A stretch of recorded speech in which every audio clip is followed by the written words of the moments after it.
they'll be begging for more.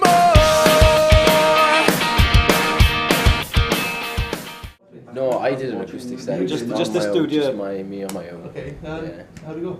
It was good, really good. It was Yeah. like the 4th time I'd done it, but yeah, started like easing into it now because to start with it was so nerve-wracking. Like the first show I didn't enjoy it all because there's just so much nerves, and I thought I'll do a nice show in barfly and stuff just to warm up, and then all the boys came down, all the Lost Prophets came down, all my parents came down.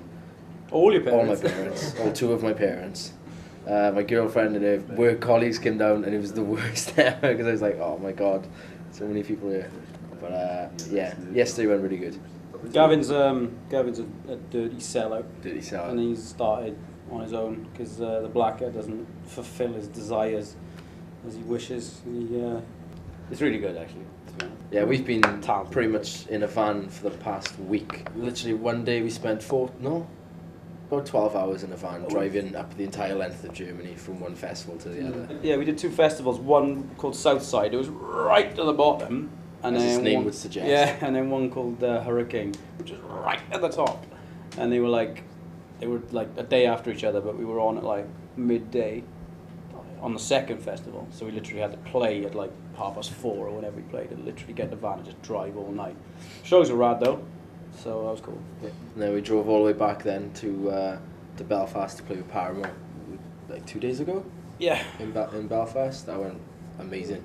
We always say we were a live band before we were anything else, is because that's how we started out, and I think that's where we all get the most enjoyment out of the band, is playing live and just getting in front of people and just getting on stage and rocking up pretty much. Because you get excited when you write new songs, but then the reason that you kind of get excited because you're thinking like, we can play these live soon. So it's like, I think we're always pretty much, if we're not on tour, we're for more than like a week, we're like itchy feet. Bunch of people that we are, it's just impossible to like, if any of us got like an arsehole, the rest of us would be like, what are you doing? Oh! Wise up. Yeah, I think it's like a really Welsh mentality though, because like you talk to pretty much any like Welsh band who's had any degree of success, and they're all the same kind of guys.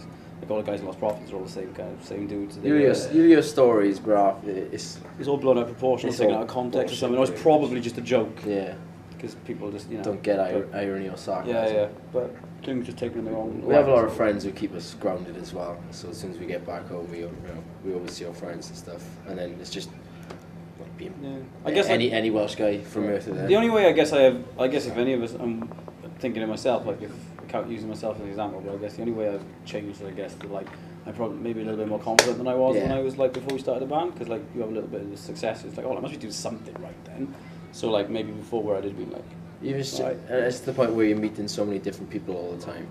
You have to be not confident, but that kind of pushes that kind of skill forward where. If I'd be only hanging with my friends back home if I wasn't in a band and meeting new people and stuff, so you wouldn't. It kind of makes you kind of like a bit more comfortable, I guess, to like take risks and stuff. Like, because you have to do things, and then some things, so you put yourself forward for something, or you try something, and something pays off, and something doesn't pay off, and it's kind of like before you try it and you realise that you're not doing. Maybe if something doesn't work out, you're like, oh my god, that's the end of everything. But it's not. You just go, oh well, and then you just try something else. We've been really, really fortunate that like some friends of ours in other bands and stuff have like given us the opportunity to play in front of really big crowds. Like Lost Prophets have asked us to play in the arena with them. Sophie for a Friend, we did that show with Paramore the other day in an arena in Ireland.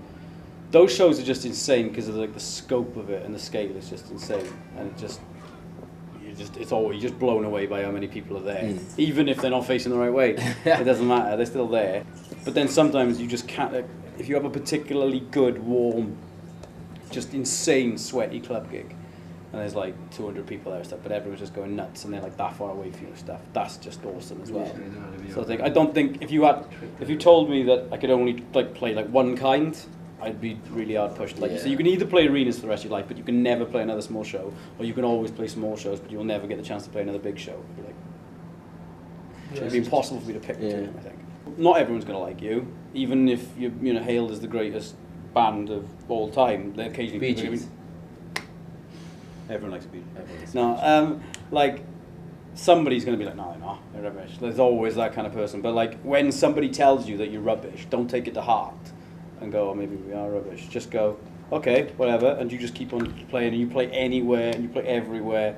You play for no money, you play for waters, you know, he's like, as long as we got waters, it'll be fine, we'll play for nothing, you know, when you're starting out.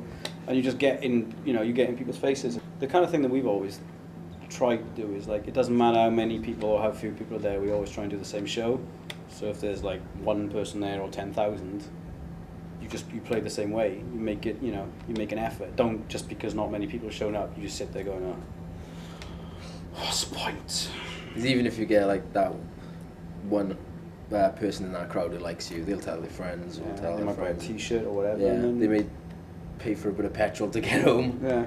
Anything. Because I mean, we got, you know, we have a certain. We're not going to say like we didn't have any luck at all. We obviously did have some, you know, some really lucky things happen to us that gave us the opportunity to play some things. But we did play an awful lot of shows. We worked hard in the UK for, you know, a good couple of years, just driving up and down it in a van, playing with like various different bands. So just take on every show you can. If somebody offers you a show, unless there's absolutely no way you can do it, find a way and do it, and it'll eventually, you know. It does take time. Like, we started, well, it's the Blackout. Was it 2003? 2004? Yeah, 3 or 4, something like that, I guess. It's like 6 years ago. At the best, like, and for a good 3 years, nothing really big happened. Yeah, we all like had part-time jobs, and we just, you know, Well, it's we just uni. drive down to like Bridgend after work, and you play a show in like a club or something, and then you go back, and then nothing else would happen for another 3 weeks, and you think, oh, what's the point of this? And then it's that little thing, slowly and slowly, you might get an opportunity to play with a band then that might draw a few more kids in. And like, I think the thing that makes Welsh bands, or the way that the Welsh music scene is right now, so impressive, is that, and so exciting, is that all the bands in it are writing really good songs and really good choruses.